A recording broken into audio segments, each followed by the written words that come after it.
प्यारे दोस्तों, आज जो मैं आपको कहानी सुनाने जा रही हूँ वो कहानी है माँ की ममता और चुगलखोर बहू की।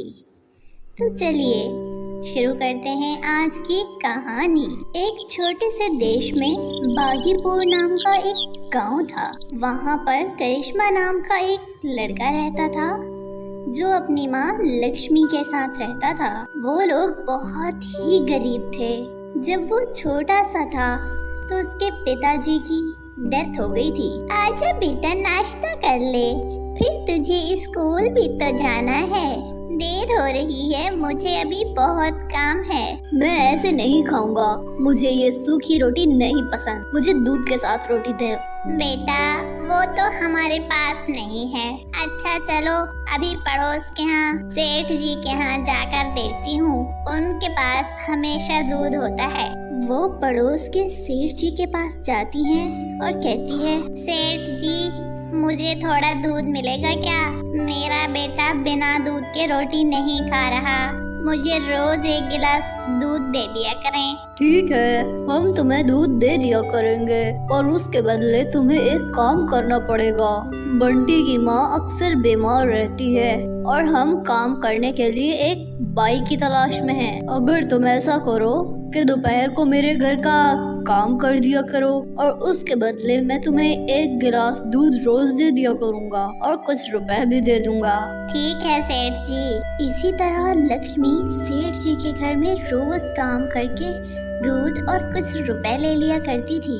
लक्ष्मी दिन भर मजदूरी करती और जब मजदूरी नहीं मिलती तो गांव में जिस किसी का भी काम मिलता तो वो कर लेती थी। वे अपने बेटे को अच्छे अच्छे कपड़े पहनाती और अच्छा खाना खिलाती थी और स्कूल भी पढ़ाती थी। तुम कितनी कमजोर हो गई हो माँ, जब मैं बड़ा हो जाऊंगा मैं तुम्हें कुछ भी नहीं करने दूंगा। अरे मेरा राजा बेटा नौकरी करके बहुत सारे पैसे कमाएगा और मैं रानी की तरह बैठकर राज करूंगी, राज।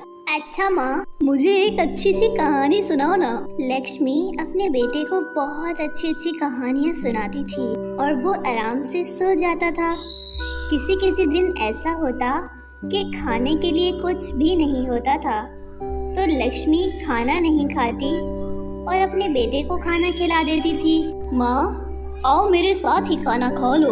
बेटा, मेरे पेट में दर्द हो रहा है, मैं खाऊंगी तो बीमार हो जाऊंगी।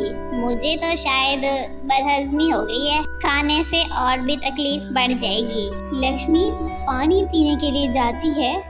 विजय अपने लिए सब्जी परोसने के लिए जाता है तो वो खाली बर्तन देखकर कहता है, अरे ये तो खाली है। अब समझा, माँ के लिए खाना ही नहीं बचा है। जो कुछ था उन्होंने मुझे ही खिला दिया और अपने लिए अब बहाना बना रही है ताकि मुझे पता न चले और मैं आराम से खाना खा लूं। विजय की आंखों में आंसू भर आते हैं। इन्हीं मुसीबतों के साथ विजय बड़ा हो जाता है, दूसरे शहर में नौकरी लग जाती है और वो अधिकारी बन जाता है। उसके बाद उसकी शादी सोनिया नाम की लड़की से हो जाती है। लक्ष्मी उस शहर में आकर कुछ दिन रहती है तो सोनिया लक्ष्मी का जीना हराम कर देती है। उस पर बहुत उल्टे सीधे इल्जाम लगाती है और विजय के भी बहुत कान भरती थी। मैं माँ जी को कितना समझाती हूँ कि अच्छे कपड़े पहना करो, थोड़ा अच्छे साफ सफाई रखा करो। आखिर आप एक अधिकारी हैं। इन्हें देखकर तो यूँ लगता है कि आपने एक नौकरानी रखी हुई है। ये हमारी जानबूझकर बदनामी करवाती रहती हैं। तुम ठीक कह रही हो, हमारा भी कुछ स्टैंडर्ड है और माँ उसको गिराने में लगी हुई है। इससे अच्छा यही है कि ये गांव में ही जाकर रहें। माँ आप गांव में जाकर ही रहो, मैं हर महीने आपको खर्चा भेज दिया करूँगा। बेटा, अगर मेरे रहने से तुम्हें कोई तकलीफ होती है तो मैं गांव में रह लूंगी। मैं तुम्हारा खर्चा लेकर क्या करूंगी? जब तक मेरे हाथ सलामत हैं, तब तक मैं कुछ कमा कर ही खा लूंगी। इतना कहकर लक्ष्मी अगले दिन गांव के लिए वापस लौट जाती है।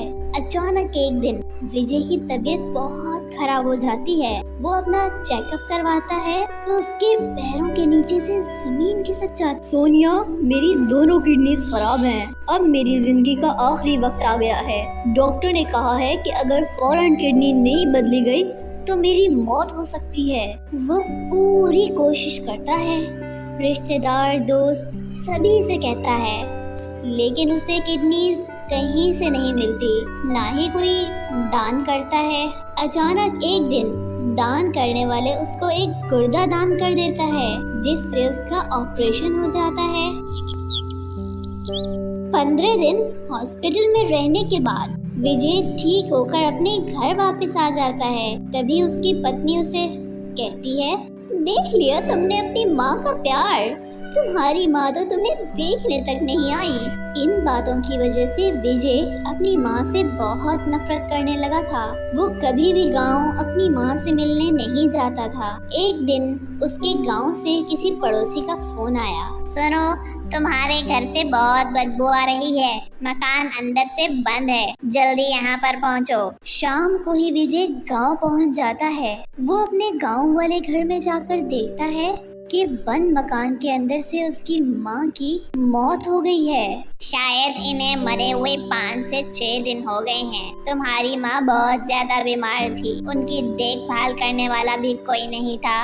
वो किसी का एहसान नहीं लेना चाहती थी, क्योंकि गांव के कुछ लोगों ने कहा था कि तुम इधर उधर मारी मारी फिरती हो और तुम्हारा जवान बेटा भी तुम्हारी मदद नहीं करता। जरूर तुम में ही कोई कमी होगी। विजय अपनी माँ का संस्कार करके आता है तो गांव वाले कहते हैं, विजय हम तुम्हें ऐसा बिल्कुल नहीं समझते थे।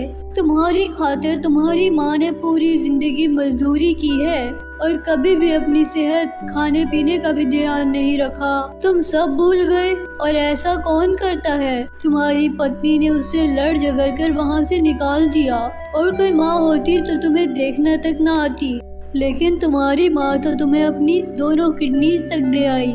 ये बात सुनकर विजय चौंक गया। मुझे किडनीज देने वाली क्या मेरी माँ थी? तभी तो तुम्हें देखने नहीं आ सकी। उन्होंने डॉक्टर से कह दिया था कि विजय को कुछ मत बताना कि किडनी मैंने दी, नहीं तो वो ये सब कुछ सुनकर इनकार कर देगा। लेकिन मैं चाहती हूँ कि मेरा बेटा ठीक ठाक रहे। मेरा क्या है, मैं तो बूढ़ी हूँ, मैं जी कर क्या करूँगी। ये सब सुनकर विजय की आंखों से आंसू बहने लगते हैं और वो बहुत पछताता है।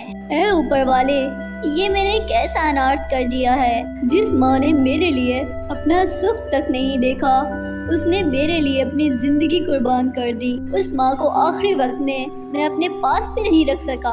उसे याद आया कि जब वो बचपन में अपनी माँ से कहता था कि जब बड़ा हो जाएगा तो उसे कमा कर खिलाएगा। ऐसा सोचकर वो बहुत जोर जोर से रो रहा था। मुझे माफ कर देना माँ, मैंने आपके साथ बहुत गलत किया। मैंने आपको एक फूटी कौड़ी तक नहीं दी और आपने मेरे लिए अपनी जिंदगी कुर्बान कर दी। मुझे माफ कर देना माँ। अब हो भी क्या सकता था। विजय बहुत पछताता है। फिर वो अपने घर वापस लौट जाता है और अपनी बीवी को सारी बात बताता है। मुझे माफ कर दो विजय, मैं तुम्हारी माँ के साथ बहुत गलत किया। मैंने तुम्हें तुम्हारी माँ के बारे में भड़काया। मुझे ऐसा नहीं करना चाहिए था। इतना कहकर सोनिया भी रोने लगती है। मुझे माफ कर दो विजय, मैं बहू कहलाने के लायक भी नहीं हूँ। इसके बाद विजय सोनिया को माफ कर देता है और वो लोग अपनी जिंदगी में हंसी खुशी रहने लगते हैं। प्यारे दोस्तों, आपको आज की कहानी कैसी लगी? अगर आपको आज की कहानी पसंद आई है तो लाइक और कमेंट करके हमें ज़रूर बताइएगा। तो चलिए दोस्तों, मिलते हैं नेक्स्ट कहानी में।